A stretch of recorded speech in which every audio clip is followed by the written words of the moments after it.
boa noite pessoal, a paz do Senhor Jesus, tudo bem com vocês? Carla Oliveira aqui, trazendo mais uma palavra de Deus para sua vida. Espero que você se sinta completamente cheio de Deus. Hoje eu quero falar do profeta Eliseu. Eu gosto muito desse profeta e a palavra que eu vou meditar com vocês nesse vídeo tá lá em 2 Reis, capítulo 13, versículo 17. Fala assim, ó, deixa eu ler aqui para vocês. E Eliseu disse assim, ó, abre janela para o oriente. E ele abriu. Disse mais Eliseu, atira. E ele prosseguiu. Flecha da vitória do Senhor, flecha da vitória contra os sírios, porque ferirás os sírios em Afeca até os consumir. Bom, o capítulo 13, 2 Reis, ele vai falar da profecia final e da morte de Eliseu. Porque Eliseu ali, no capítulo 13, ele está prestes a morrer. Tá? Então Eliseu, quem era Eliseu? Ele era conhecido como profeta do povo, né? Profeta do povo lá do Reino do Norte. E esse profeta, ele focava mais nas necessidades do povo, por isso que ele era conhecido como profeta do povo. Então Eliseu era o quê? O sucessor de Elias. Eliseu recebeu a porção dobrada do Espírito sobre ele. Mas assim, vamos entender primeiro o contexto básico dessa época. O que Eliseu estava fazendo lá? Vamos entender isso primeiro.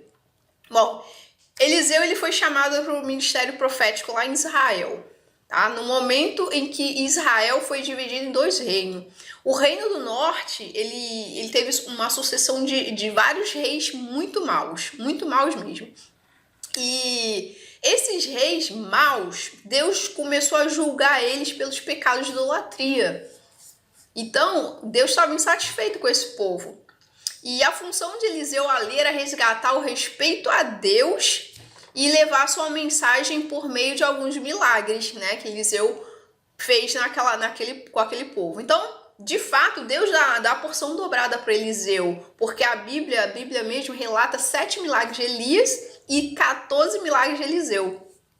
O ministério de Eliseu ele foi muito diferente de Elias, porque o Eliseu ele focava mais no governante, já o Elias focava mais no governante, mas o Eliseu não, Eliseu focava no povo. Eliseu já era mais assim, amável, né? Ele tinha mais amor pelas almas, então ele se compadecia do povo que tinha menos condições de vida, então ele focava no povo.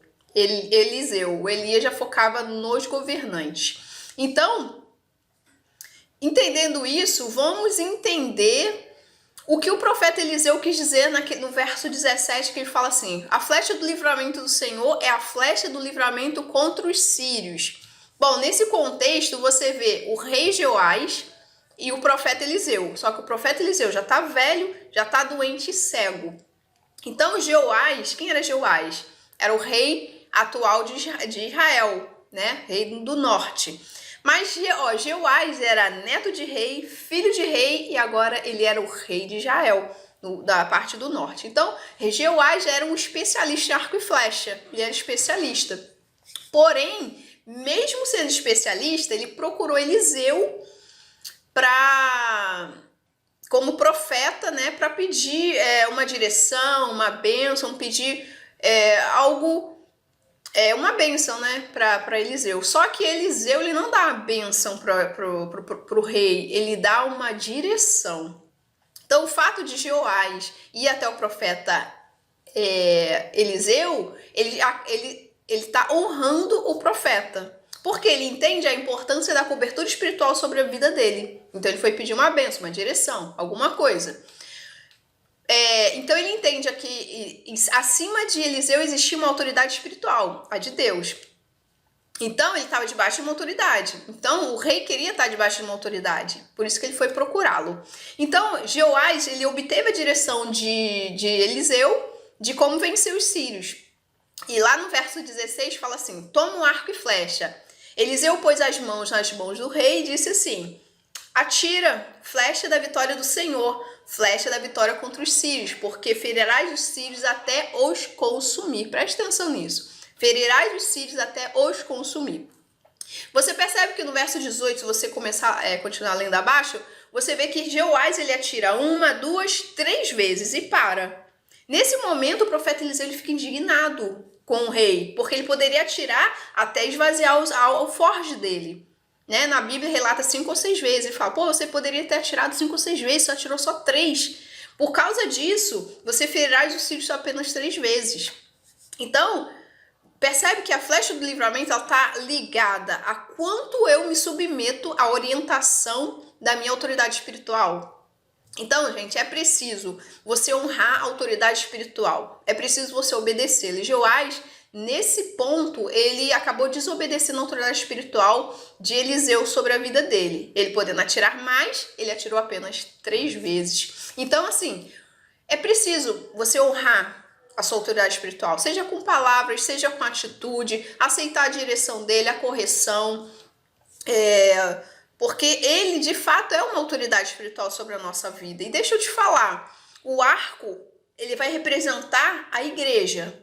A flecha vai representar eu e você. E a mão do profeta do profeta representa a mão de Deus sobre nós. Então eu e você somos flechas de Deus. E ele tem um alvo para cada um de nós.